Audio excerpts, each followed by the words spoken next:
ഫയാസിന്റെ ഉന്നത ബന്ധങ്ങൾ സംബന്ധിച്ച് നിരവധി വാർത്തകൾ പുറത്തുവന്നിരുന്നു. ഈ സാഹചര്യത്തിൽ ഇയാളുടെ ടെലിഫോൺ രേഖകൾ പരിശോധിച്ചുവോ എന്ന് ഹൈക്കോടതി ചോദിച്ചു. ഉന്നത ബന്ധങ്ങൾ സംബന്ധിച്ച് അന്വേഷണം നടത്തണം.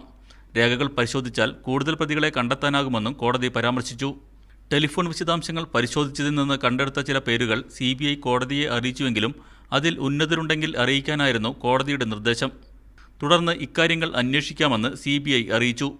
ഉന്നതങ്ങളിൽ ബന്ധമുള്ള വ്യക്തിയാണ് ഫയാസ് എന്നും ജാമ്യം നൽകിയാൽ അത് അന്വേഷണത്തെ ബാധിക്കുമെന്നും ജാമ്യാപേക്ഷയെ എതിർത്തുകൊണ്ട് CBI അഭിഭാഷകൻ വാദിച്ചു. കള്ളക്കടത്തിന്റെ ബുദ്ധികേന്ദ്രം ഫയാസാണ്. നെടുമ്പാശ്ശേരി വിമാനത്താവളം വഴി 20 കിലോ സ്വർണം കടത്തിയതിനു മുമ്പ് 3 തവണ ഫയാസ് സ്വർണം കടത്തിയിരുന്നുവെന്നതിന് തെളിവുണ്ട്. 2013 ഫെബ്രുവരി 28-നും ഓഗസ്റ്റ് 27-നും സെപ്റ്റംബർ 12-നും കള്ളക്കടത്ത് നടത്തിയെന്നും CBI അറിയിച്ചു. CBIയുടെ വാദങ്ങൾ അംഗീകരിച്ച ജസ്റ്റിസ് തോമസ് പി ജോസഫ് ഫയാസിന്റെ ജാമ്യാപേക്ഷ തള്ളി. മീഡിയ 1 കൊച്ചി.